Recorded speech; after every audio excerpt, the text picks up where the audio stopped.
মার ঘটনা বলছি, 1000 বছর আগে। ওরে মা, তোমার মতো দেখতে সেই মাও সুন্দর ছিল, তোমার মতো দেখতে সেই মায়ের বডি ফিটনেস ভালো ছিল, ভালো বংশের মেয়ে ছিল, টাকা পয়সা বলা ছিল। ও মুসলমান, আমার মা রাত্রেবেলায় ছোট্ট একটা দুধের বাচ্চা কোলে করে নিয়ে নদী পার হয়।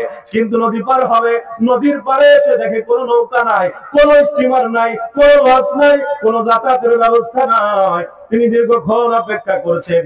হঠাৎ করে দেখলেন, লক্ষ্য করলেন আকাশের সূর্যটাও আস্তে আস্তে করে ডুবে যায়, সন্ধ্যা হয়ে যায়। আমার মা বড় পেরেশান হয়ে যায়। আরে অবস্থায় যদি নৌকা না পাই, তাহলে তো আমার পার হওয়ার কোনো ব্যবস্থা নাই। হঠাৎ করে লক্ষ্য করলেন দুইজন মাঝে একটা ছোট্ট একটা ডিঙ্গি নৌকা চালায় চালায় নদীর পাড়ে চলে আসে। মা ডাক দিয়ে করে, ভাইরা আপনারা কি আমাকে নদীটা পার করে দিবেন? আপনারা যেই মূল্য চাবেন আমি দেব। মা বলার সাথে সাথে দুইজন মাঝি নামক লম্পট মাকে উঠাই নিল নৌকার মধ্যে, নৌকাটা ছেড়ে দিল। টানতে টানতে নৌকাটা যখন মাঝ নদীর মধ্যে চলে যায়, হঠাৎ করে দুই মাঝি নামক লম্পট বৈঠাটা উঠায় ফেলায়, নৌকার চালায় না, মাঝ নদীর মধ্যে নৌকাটাকে নোংর করে ফেলে।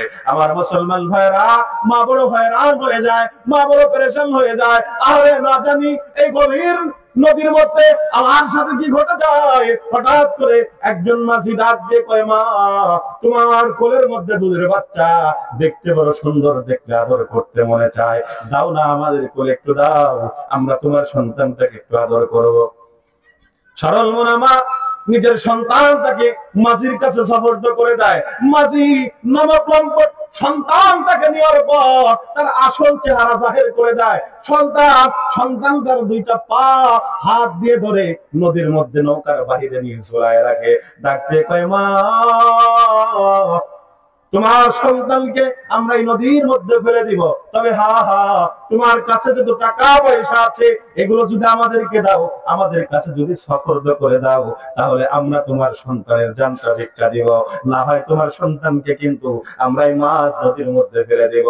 কিন্তু মুসলমান, আপনারা একটু চিৎকার মেরে বলবেন তো, একজন মায়ের কাছে তার জীবনের চেয়ে, তার সম্পদের চেয়ে, তার গাড়ি বাড়ির চেয়ে তার সন্তানের মূল্য বেশি না কম?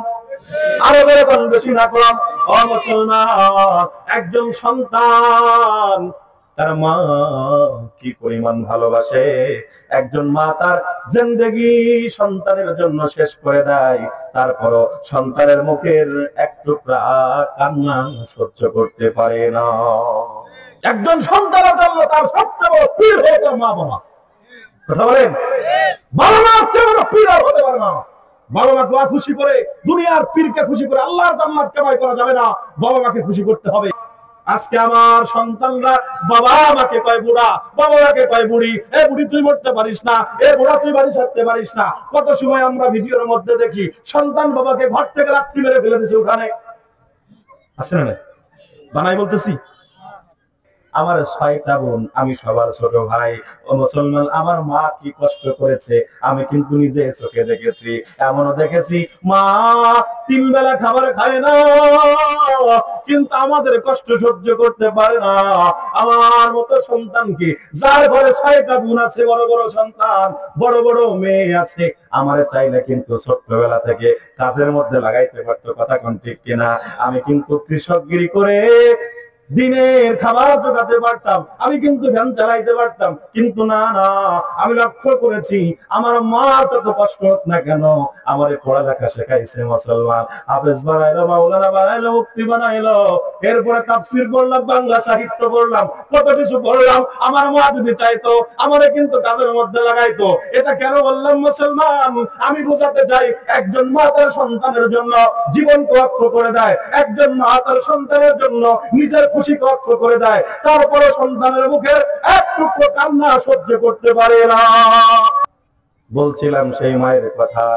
মায়ের কাছে যখন বলা হয় তুমি তোমার সমস্ত টাকা পয়সা গুলো আমাদের দিয়ে দাও, মা ডাক দিয়ে কয়, নাও নাও, আমার যত টাকা পয়সা গুলো আছে এই নাও, তোমরা সবগুলো নিয়ে যাও, কিন্তু আমার সন্তানকে তোমরা কিছু করতে পারবে না।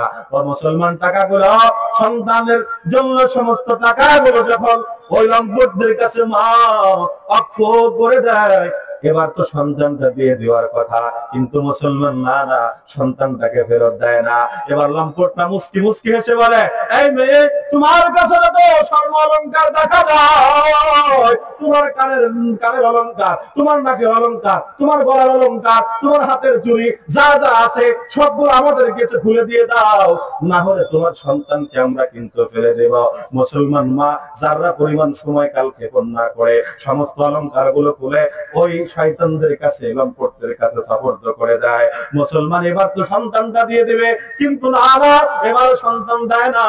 এবার ওই লম্পটরা বলে, এই মেয়ে, আমরা তোমার টাকা পয়সা নিলাম, আমরা তোমার স্বর্ণ অলংকার গুলো নিলাম, কিন্তু না না, আমরা তোমার টাকা পয়সা নিতে চাই নাই, আমরা তোমার অলংকার গুলো নিতে চাই নাই, আমরা তোমাকে একটু পরীক্ষা করতে চেয়েছি, তোমার কাছে তোমার সন্তানের মূল্য আছে না নাই, তোমার কাছে তোমার সন্তানের আদর কদর আছে না নাই।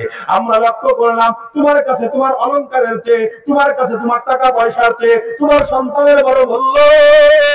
এবার আমরা বলতে চাই, আরে মা, আমরা তোমার সাথে গভীর নদীতে, আমরা তোমার সাথে গভীর নদীতে আমরা একটু একান্তে সময় কাটাতে চাই, আমরা তোমাকে একটু ভোগ করতে চাই, আমরা যদি আমাদেরকে যদি ভোগ করতে না দাও তাহলে কিন্তু তোমার সন্তানটাকে আমরা ফেলে দিব। ডাকতে কয়, লম্পটের দল, তোমরা আমার কাছে টাকা পয়সা চাইছো, আমি তোমাদেরকে দিয়ে দিছি, তোমরা আমার কাছে স্বর্ণ অলংকার গুলো চাইছো, আমি তোমাদেরকে দিয়ে দিছি, তোমরা আমাকে পরীক্ষা করছো, আমার সন্তানের সামনে আমার অলংকার গুলো, আমার টাকা পয়সার গুলো ভ্যালু বেশি নাকি আমার সন্তানের ভ্যালু বেশি? না না, গোটা পৃথিবীর সমস্ত সম্পদ গুলো যদি আল্লাহ তাআলা আমার চরণের মধ্যে ঢেলে দেয়, আর আমার সন্তানের জন্য প্রয়োজন যদি হয় সমস্ত সম্পদ গুলো খরচ করার, আমি এক মুহূর্তের জন্য কাউকে বন্ধ করবো না, আমার সমস্ত সম্পদ গুলো আমার সন্তানের জন্য আমি খরচ করে দিব, তারপরে সন্তানের কোনো ক্ষতি আমি চাইবো না। কিন্তু তুমি আমার কাছে এখন যে সম্পদ চাও, এই সম্পদ তো সম্পদ নয়, এই সম্পদ হলো আমার আখিরাতের সামান।